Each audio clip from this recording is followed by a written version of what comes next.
বন্ধ করলে আবু সাইদের কথা মনে হয়, চোখ বন্ধ করলে আইমানের কথা মনে হয়। একটা সামরিক সাজোয়া যান থেকে একটা শরীর, একটা জীবন্ত শরীরকে রাস্তায় ফেলে দেওয়া হলো। সে জীবিত ছিল, তাকে ডাক্তারের কাছে নিয়ে যাওয়া হলো না। এই দেশে আমরা শুনলাম গুলিবিদ্ধ অনেকে হাসপাতাল থেকে হাসপাতাল ছুটেছে, তারা আন্দোলনকারী বলে তাদের চিকিৎসা হয় নাই। ধিক্কার জানাই এই চিকিৎসা ব্যবস্থাকে, ধিক্কার জানাই এই বিচার ব্যবস্থাকে, যা আজ পর্যন্ত ন্যায়ের পথে, এই বাচ্চাগুলোর জীবনের অধিকারের পথে কোন রকম ভূমিকা রাখেনি।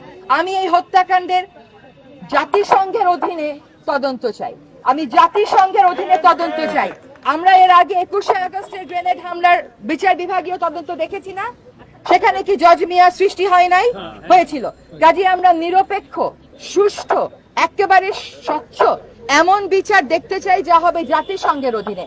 প্রতিটা লাশের বিপরীতে আমরা জবাবদিহিতা চাই, প্রতিটা গুলিবদ্ধ দেহের বিপরীতে আমরা বিচার চাই।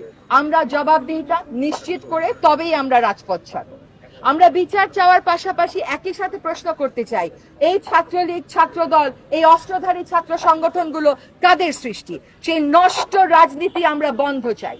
আমরা অবশ্যই রাজনীতি সচেতন ছাত্র সমাজ চাই, কিন্তু যেই রাজনীতির নামে হল দখল করা হয়, রাতে আলো নিভিয়ে দিয়ে আইন শৃঙ্খলা রক্ষাকারী বাহিনীকে দিয়ে ছাত্রলীগের সমর্থনে গুলি করা হয়, আমরা সেই ছাত্র রাজনীতি কোনোভাবেই চাই না।